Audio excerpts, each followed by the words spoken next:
Hello, good people. So I'll be explaining the side dart and how to achieve it. Now we already know that the back and front half lengths are different, hence we need a side dart. So let's get to it.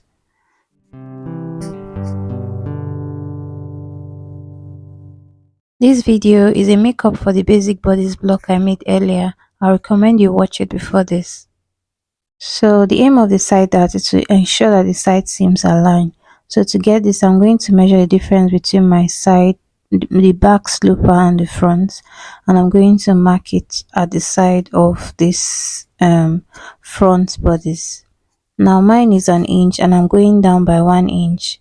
That will be my midpoint. Then I'll take 1/2 inch on both sides of this mark. Now I'm going to extend this line to the bust point.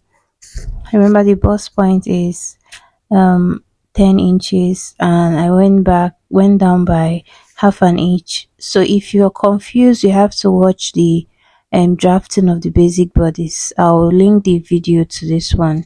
So I'm simply going to connect this to my bust point using a straight line.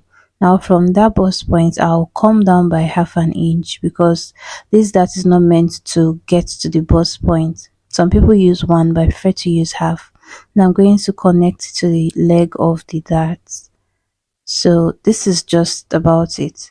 So after doing this, while I'm sewing, I'm simply going to fold this up and sew it as a pleat, or slash and spread it and cut it on my fabric. So this kind of this makes the back and the front side to match while you're sewing it. So if you've noticed that the front and the back part of your patterns most time do not merge, is because of this side dart. So this is why we need the side dart. So as you can see, this gives the front a contour at the side, and at the same time it merges the front to the back. So thank you for watching. That will be all for today. Please like, share and subscribe. Leave your comments down below. See you in my next one. Bye.